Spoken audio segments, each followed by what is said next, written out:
Hello, good morning सभी को। Have a nice day.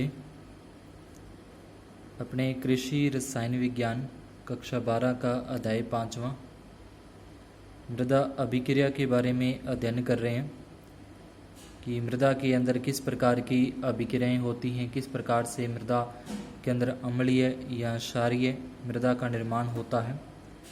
H+ ion की अधिकता हो तो अम्लीय हो जाती है, OH- की अधिकता हो तो वो मृदा है वो क्षारीय हो जाती है। अगर H+ आयन और OH- दोनों संतुलित अवस्था के अंदर रहते हैं तो वो मृदा उदासीन होती है। इस के अंदर अपने मृदा अभिक्रिया के बारे में अध्ययन कर चुके हैं। उसके बाद pH मान क्या होता है, pH स्केल क्या होता है, इनमें क्या संबंध होता है, और उसके बाद मृदा के pH के मान में किस प्रकार से परिवर्तन आता है, क्यों परिवर्तन आता है, इन सब के बारे में अपने पीछे के जो क्लास थी उसके अंदर अध्ययन कर चुके हैं। तो जिन्होंने नहीं देखा पहले उसको पूरा अच्छे से देखें, समझें, उसके बाद फिर आगे अपने नेक्स्ट इस क्लास के अंदर इसमें अपने टॉपिक है मृदा pH को प्रभावित करने वाले कारक।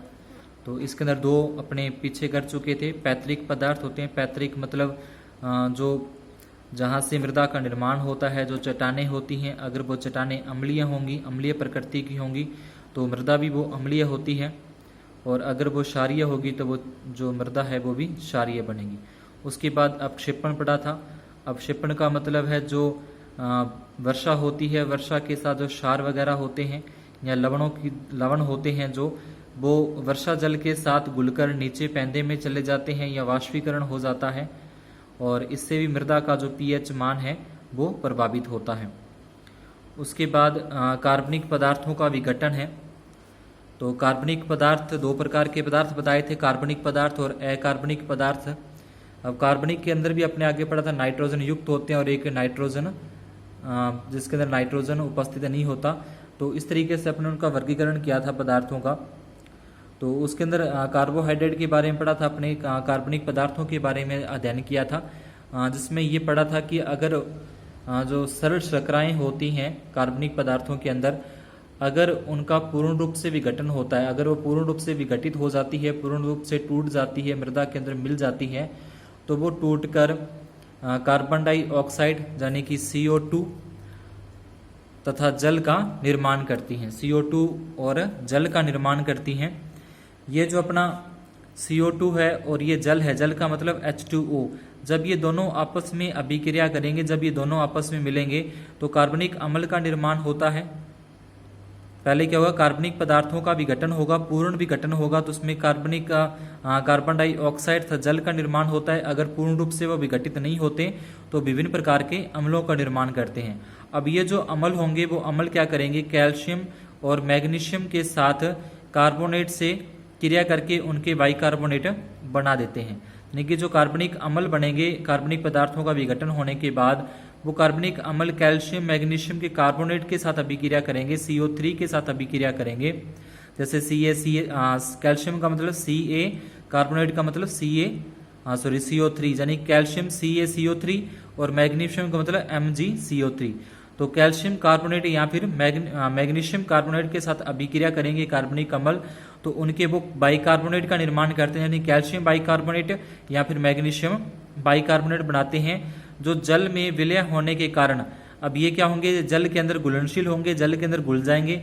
घुलने के कारण क्या होगा, ये नीचे के भूमि के नीचे के संस्तरों में चले जाते हैं, नीचे पैंदे में चले जाते हैं, उनका निक्षालन हो जाता है, लीचिंग हो जाती है, अतः मृदा में अधिक अम्लता हो जाती है। उसके बाद है मूल वनस्पति। जंगली वनस्पतियों के अंतर्गत निर्मित मृदा घासों पर निर्मित मृदा की अपेक्षा अधिक अम्लीय होती है। तो जंगली वनस्पतियां होती हैं और उनके अंदर जो मृदा का निर्माण होता है, जंगली वनस्पतियों के अंदर जो मृदा होती है उनके अंदर जो मृदा का जो निर्माण होता है घासों पर निर्मित मृदा की अपेक्षा अधिक अम्लीय होती है। यानी कि जंगली वनस्पति होती है वो क्या होंगी, वहां पे जो मृदा होगी वो अधिक अम्लीय होगी, जो घासों के नीचे जो मृदा होती है वो कम अम्लीय होती है। शंकुधारी पौधे चौड़ी पत्ती वाले पौधों की तुलना में अधिक अम्लता पैदा करते हैं। अब जो शंकुधारी पौधे होते हैं वो चौड़ी पत्ती वाले पौधों की तुलना में अधिक अम्लता पैदा करते हैं, यानी कि वहां पे जो मृदा होगी, जो जहाँ पे शंकुधारी पौधे हैं वहां की जो मृदा की अम्लता होगी वो अधिक होगी चौड़ी पत्ती वाले पौधों की अपेक्षा। उसके बाद है फसल की प्रकृति।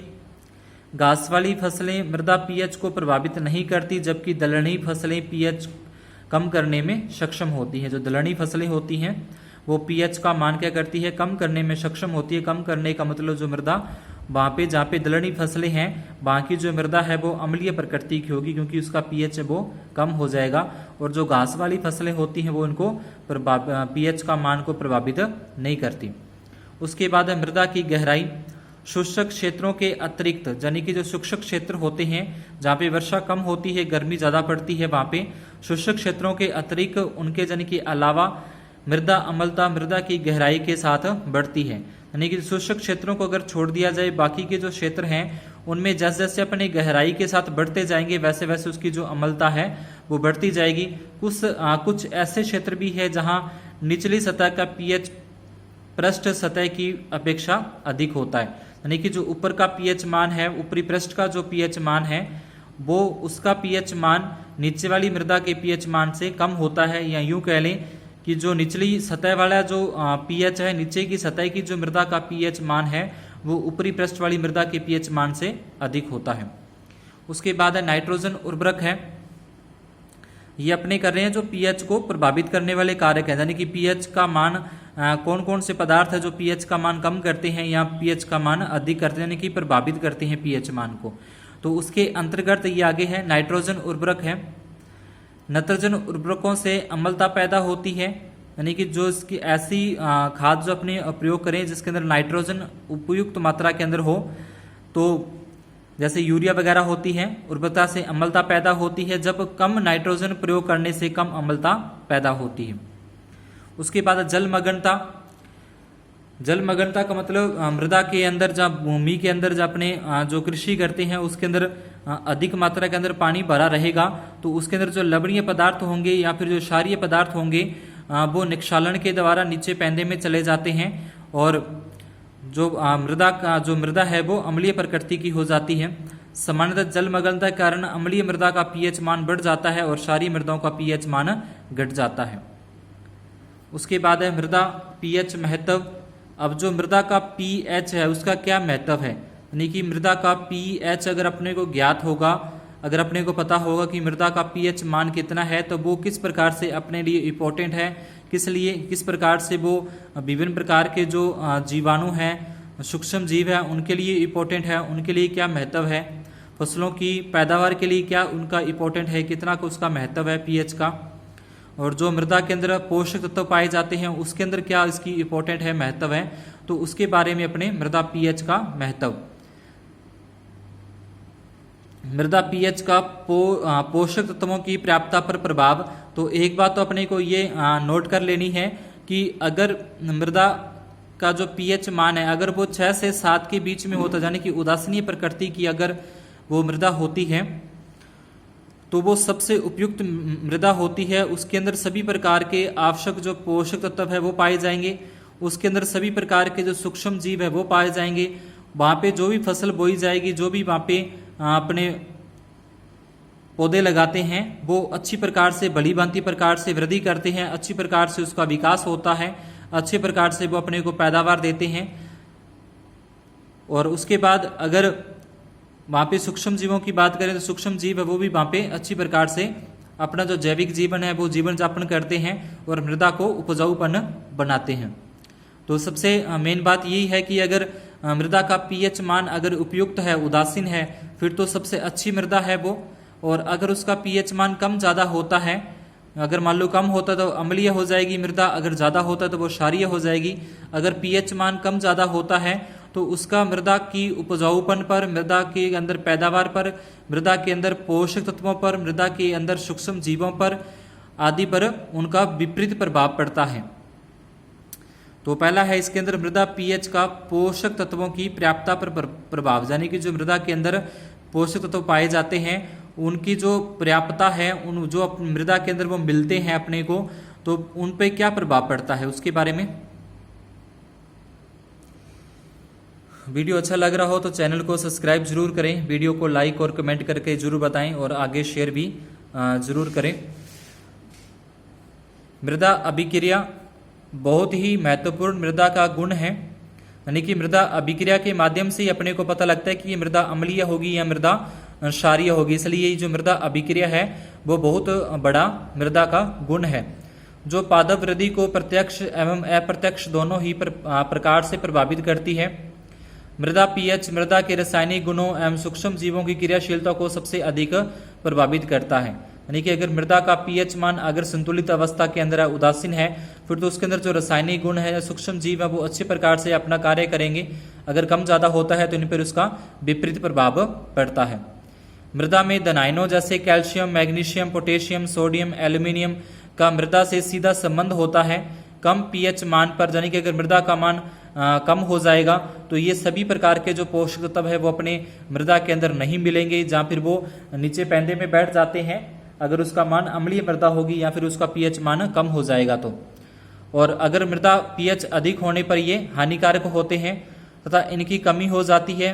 पीएच मान 5.5 से कम होने पर नाइट्रीकरण धीमा होता है, यानी कि जो नाइट्रीकरण की जो अभिक्रिया होती है, पीछे अपने नाइट्रोजन चक्कर पड़ा था तो उसके अंदर था नाइट्रीकरण।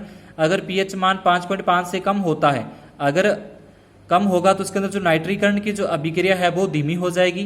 पीएच का सबसे महत्वपूर्ण प्रभाव पौधों पर यह है कि पीएच मृदा में उपस्थित पोषक तत्वों की उपलब्धता को प्रभावित करती है। यानी कि पीएच का मान अगर कम ज्यादा होगा तो उसके अंदर जो पोषक तत्व है जो उसके अंदर मिले हुए होते हैं मृदा के अंदर, अगर वो अम्लीय मृदा होगी तो वो पोषक तत्व है वो नीचे पैंदे में बैठ जाते हैं, उसका वाष्पीकरण हो जाता है। अगर क्षारीय मृदा होगी तो जो H+ आयन्स होते हैं वो क्या होते हैं, वहां पे उनकी कमी हो जाती है और नाइट्रोजन सोडियम की है वो अधिकता हो जाती है।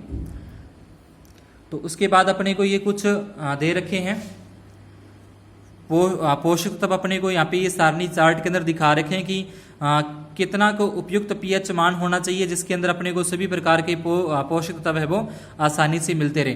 तो आप सभी इसके अंदर देख रहे होंगे कि जो 6 से 7 के अंदर जो पीएच मान है उसके अंदर ये सारे जो पोषक तत्व है वो अपने को अच्छी प्रकार से सभी प्रकार के पोषक तत्व हैं जो मृदा के अंदर मिल जाते हैं।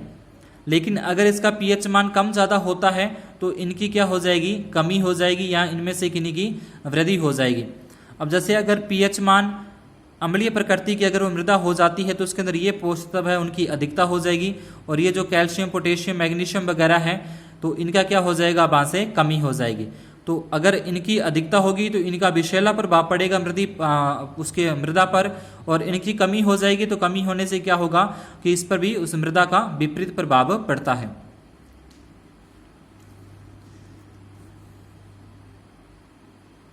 ये पूरा का पूरा चार्ट है अपना मृदा पीएच, यानी कि सारी आपने देख रहे होगे कि जो मृदा के अंदर जो पोषक तत्वों की प्राप्तता है, जो पोषक तत्व अपने को मृदा के अंदर मिलते हैं वो उदासीन मृदा के अंदर ही सबसे ज़्यादा मिलते हैं। अगर मृदा का पीएच कम ज़्यादा होता है तो इनकी मात्रा पर भी विपरीत प्रभाव पड़ता है। इसके बाद है मृदा पीएच का सूक्ष्म जीवों पर प्रभाव, यानी जो सूक्ष्म जीव मृदा के अंदर पाए जाते हैं जो अपने विभिन्न प्रकार की क्रियाओं के माध्यम से मृदा को उपजाऊपन बनाते हैं या उसके अंदर जो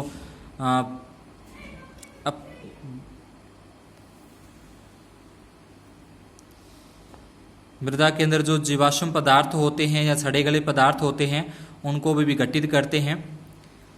विघटित करके जहाँ उनको तोड़कर छोटे टुकड़ों के रूप में तोड़कर मृदा के अंदर मिलाते हैं, जिससे मृदा को कार्बन या अन्य प्रकार के पोषक तत्व आप मिलते रहते हैं।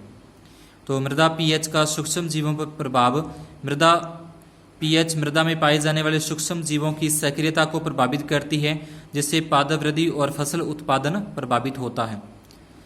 अधिकांश सूक्ष्म जीव उदासीन या हल्की क्षारीय मृदाओं में सक्रिय रहते हैं, यानी कि जो लगभग सूक्ष्म जीव हैं वो उदासीन प्रकृति की जो मृदा है, हल्की क्षारीय या हल्की अम्लीय प्रकृति की जो मृदा है उसके अंदर अच्छे प्रकार से अपना जीवन यापन करते हैं और जो पादप होते हैं, जब फसलें होती है उनको विकसित करने में या उनकी जो फसल पैदावार है उसको बढ़ाने के अंदर सहायक होते हैं।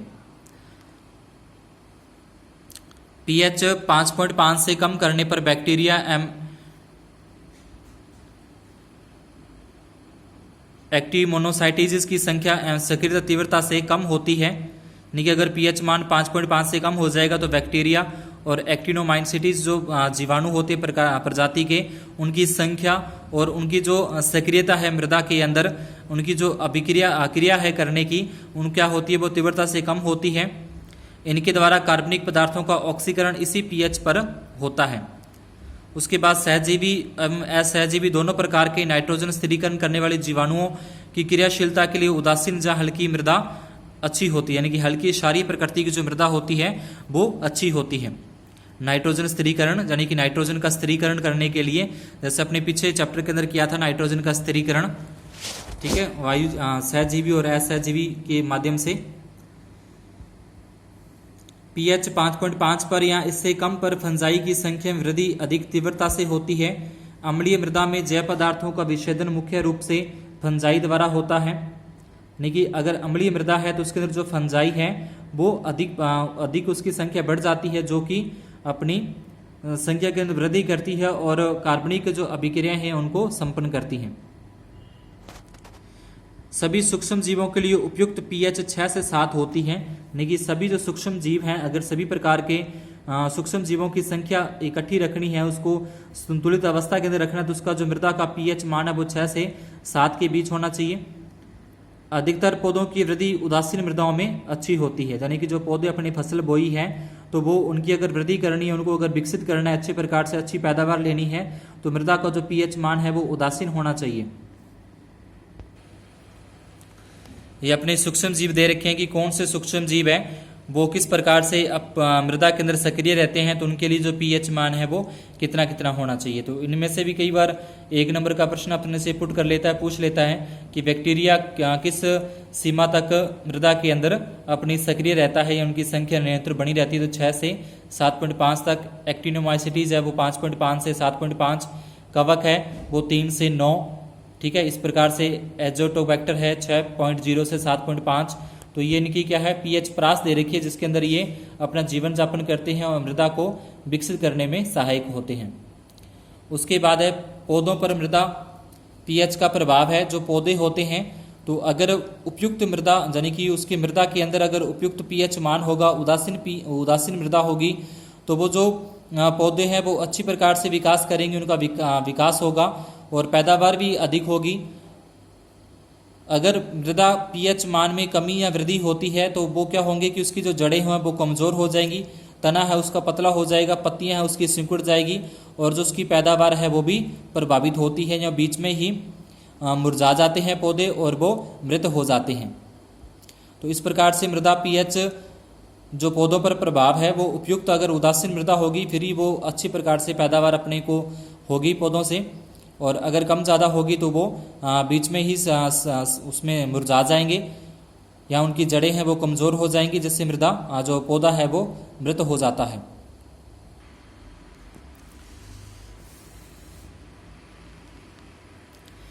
यहाँ पर देख रही फसलें और उपयुक्त मृदा पीएच प्रास दे रखा है कि गेहूं है, गेहूं के लिए कितनी अगर गेहूं की पूरी पैदावार लेनी है, फुल उसकी पैदावार लेनी है, तो उस मृदा का जो पीएच मान है वो 6.0 से 7.5 के बीच में होना चाहिए, तभी वो गेहूं है वो अच्छी पैदावार अपने को देगी। इसी प्रकार से जौ के लिए 6.0 से 7.5, जई के लिए 5.0 से 8.0, मक्का के लिए 6.0 से 7.5, धान के लिए 4.5 से 8.5, मूंगफली के लिए 5.5 से 6.5 है। ये मृदा के अंदर पीएच प्रास होनी चाहिए, तभी ये जो फसलें हैं वो अच्छी पैदावार देती हैं।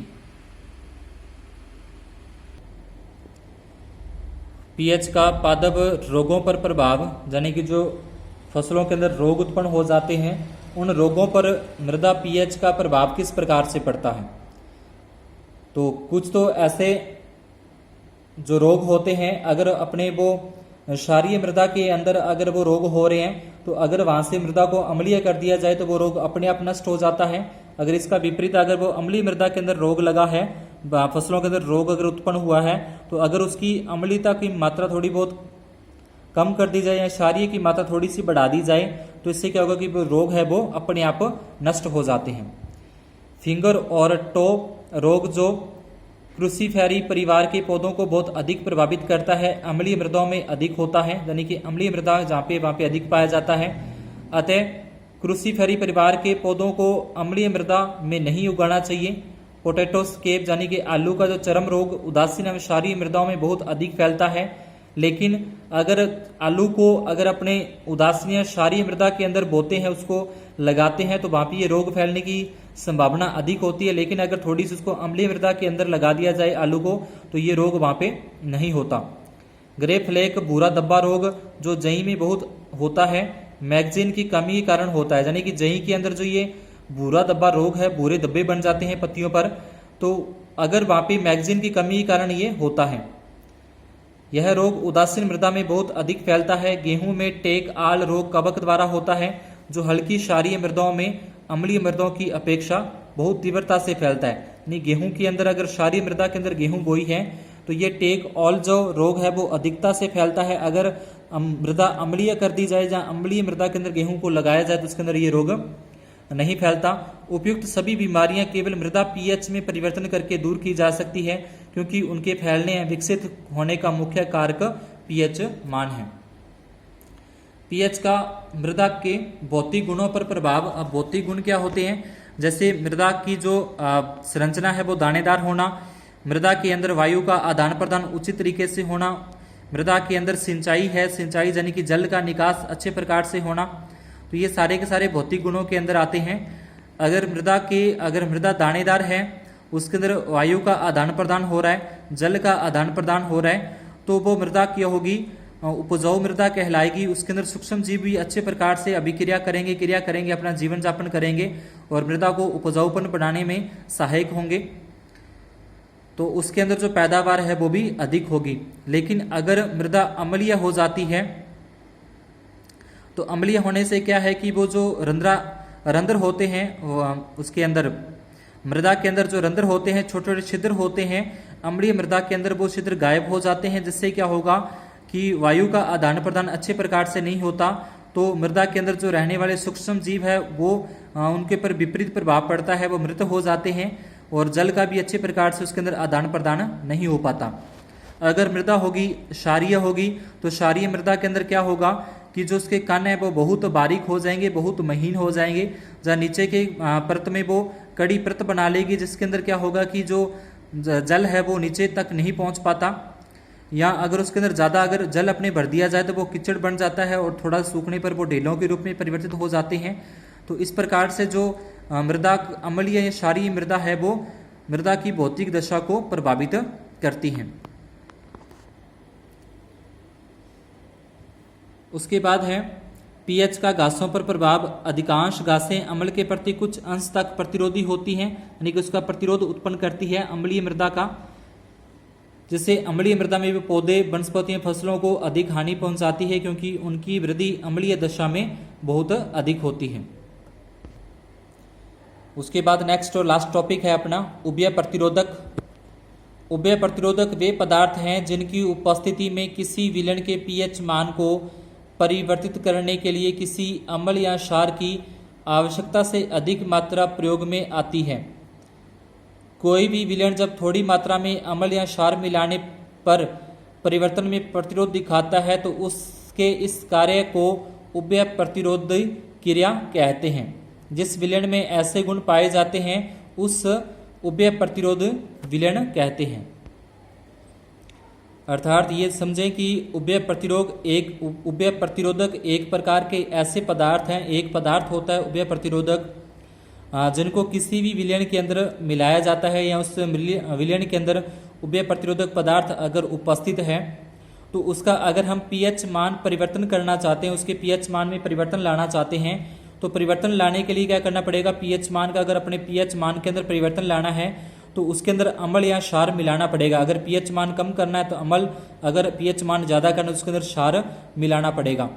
तो अगर उसके अंदर उभय प्रतिरोधक पदार्थ अगर मिला हुआ है तो उसका पीएच मान परिवर्तन करने के लिए जितनी अपने को अम्ल या क्षार मिलाने की आवश्यकता होगी उससे अधिक उसके अंदर अम्ल या क्षार मिलाना पड़ेगा, क्योंकि जो अम्ल या क्षार की मात्रा है जितनी उसके अंदर मिलाने की आवश्यकता है उससे अधिक मात्रा उसके अंदर मिलानी पड़ेगी, तभी वो जो विलयन है वो पीएच मान को परिवर्तित शो करेगा।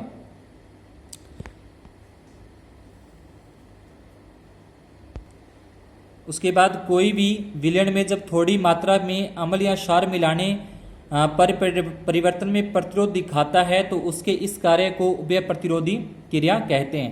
यानी कि विलयन में थोड़ी सी मात्रा के अंदर अम्ल या क्षार मिलाने पर परिवर्तन में प्रतिरोध दिखाता है, यानी कि प्रतिरोध, ठीक है, प्रतिरोध उत्पन्न करता है, प्रतिरोध दिखाता है, तो उसके इस कार्य को उभय प्रतिरोधी कहते हैं। यानी कि अम्ल या क्षार अपने किसी विलयन के अंदर मिलाया थोड़ी सी मात्रा के अंदर, और वो अम्ल या क्षार मिलाने पर परिवर्तन में प्रतिरोध दिखाता है, जो उसके अंदर परिवर्तन होना चाहिए था उसके अंदर प्रतिरोध दिखाता है, तो उसके इस कार्य को उभय प्रतिरोधी क्रिया कहते हैं। जिस विलयन में ऐसे गुण पाए जाते हैं उसे उभय प्रतिरोधी विलयन कहते हैं। उसके बाद उभय प्रतिरोधी विलयन के गुण दे रखे हैं यहाँ पे। प्रत्येक उभय प्रतिरोधी विलयन की पीएच निश्चित होती है, उसका पीएच मान निश्चित होता है। उसके विलयन में प्रबल अम्ल या क्षार की अल्प मात्रा मिलाने पर पीएच मान है वो अपरिवर्तित रहता है। उभय प्रतिरोधी विलयन का पीएच अधिक समय तक स्थिर बना रहता है तथा तनुता का भी अधिक प्रभाव नहीं पड़ता। यानी कि अगर एक बार उभय प्रतिरोधी विलयन है तो उसका जो पीएच मान है वो अधिक समय तक वैसे ही स्थिर बना रहता है। उभय प्रतिरोध क्षमता, यानी कि मृदा के अंदर उभय प्रतिरोध तत्व है वो किस प्रकार से होते हैं जो मृदा के अंदर है। मृदा में अम्ल या क्षार मिलाने से उसके पीएच मान में परिवर्तन होता है, अर्थात मृदा अम्ल व क्षार दोनों के लिए प्रतिरोध प्रदर्शित करती है, इसलिए ये उभयधर्मी कहलाती है। यानी कि अगर मृदा के अंदर अम्ल या क्षार मिलाएंगे तो उसके अंदर क्या होगा, पीएच मान के अंदर परिवर्तन दिखाएगी वो। अगर अम्ल मिला दिया तो उसका पीएच मान कम हो जाएगा, अगर क्षार मिला दिया तो उसका जो पीएच मान है वो अधिक हो जाएगा। तो इस प्रकार से वो क्या करती है, प्रतिरोध प्रदर्शित करती है, इसलिए मृदा को क्या कहते हैं, उभयधर्मी मृदा कहा जाता है। मृदा अम्लीय व क्षारीय दोनों गुण प्रदर्शित करती है। मृदा की उभय प्रतिरोध क्षमता कोलाइडी पदार्थों की मात्रा पर निर्भर करती है। जिस मृदा में जितनी अधिक मात्रा में मृदिका या कार्बनिक पदार्थ उपस्थित होते हैं उतनी ही उसकी उभय प्रतिरोधन क्षमता अधिक होती है। यानी कि मृदा के जो कोलाइडी कण होते हैं, जो ऋणात्मक होते हैं, उस पर जितनी मात्रा के अंदर अन्य जो तत्व होंगे, कैल्शियम, मैग्नीशियम वगैरह कार्बनिक पदार्थ होंगे, जितनी अधिक मात्रा के अंदर होंगे उसका जो प्रतिरोधन क्षमता है वो उतना ही अधिक होगा। मृदा की धनायन विनिमय क्षमता द्वारा भी मृदा उभय प्रतिरोध क्षमता प्रभावित होती है। मृदा की धनायन विनिमय क्षमता अधिक होने से, यानी कि अगर धनायन विनिमय धनायनों को धारण करने की अगर उसके अंदर क्षमता अधिक है तो उसकी क्या होगी, जो मृदा प्रतिरोधन की क्षमता भी अधिक होगी। उसके बाद है उभय प्रतिरोध का महत्व, यानी कि मृदा के अंदर उभय प्रतिरोध का क्या महत्व है। तो उभय प्रतिरोध के अंदर अपने गुण पढ़ा था कि ये जो क्या करता है, पीएच को स्थिर कर देता है, यानी कि पीएच मान काफी समय तक स्थिर रहता है। तो इसका मृदा के अंदर ये फायदा होता है कि अगर मृदा है वो उभय प्रतिरोध प्रकृति की है तो उसके अंदर जल्दी से क्या होगा, पीएच मान परिवर्तन नहीं होता, जल्दी से पीएच मान के अंदर परिवर्तन नहीं होगा। तो उसमें क्या होगा कि जो सूक्ष्म जीव है वो अच्छी प्रकार से अपनी क्रियाकलाप करते रहेंगे और जो मृदा है वो उपजाऊ बनी रहेगी और फसलें हैं वो अधिक पैदावार देगी। मृदा पीएच का अचानक परिवर्तन मृदा वातावरण में एक बड़ा परिवर्तन करता है, जिसका प्रभाव पौधों के पोषक तत्वों की प्राप्तता पर पड़ता है। यदि पीएच में अधिक परिवर्तन होता है तो पेड़ पौधे तथा सूक्ष्म जीवों को बड़ी हानि पहुंचाती है। उभय प्रतिरोधन यह कठिनाई दूर करता है, यानी कि वो स्थिर रखता है पीएच मान को। उभय प्रतिरोध है वो पीएच मान को स्थिर रखता है, जिससे जो सूक्ष्म जीव हैं, जहाँ अन्य पोषक तत्व है वो अच्छी प्रकार से मृदा के अंदर मिले रहते हैं। मृदा सुधारकों की आवश्यकता, मृदा की उभय प्रतिरोधन क्षमता अधिक होने पर पीएच मान के अंदर अगर अपने को परिवर्तन करना है तो उसके अंदर चूना या अन्य जो तत्व है वो भी अधिक मात्रा के अंदर मिलाने पड़ेंगे। जितने अपने को वैसे मिलाने पड़ते तो उससे कहीं ज़्यादा मात्रा के अंदर मिलाने पड़ते हैं, क्योंकि वो जो मृदा है वो उभय प्रतिरोध क्षमता दिखाती है। अगर आपको वीडियो अच्छा लगा हो तो चैनल को सब्सक्राइब जरूर करें, वीडियो को लाइक और कमेंट करके ज़रूर बताएं। धन्यवाद, शुभ दिन।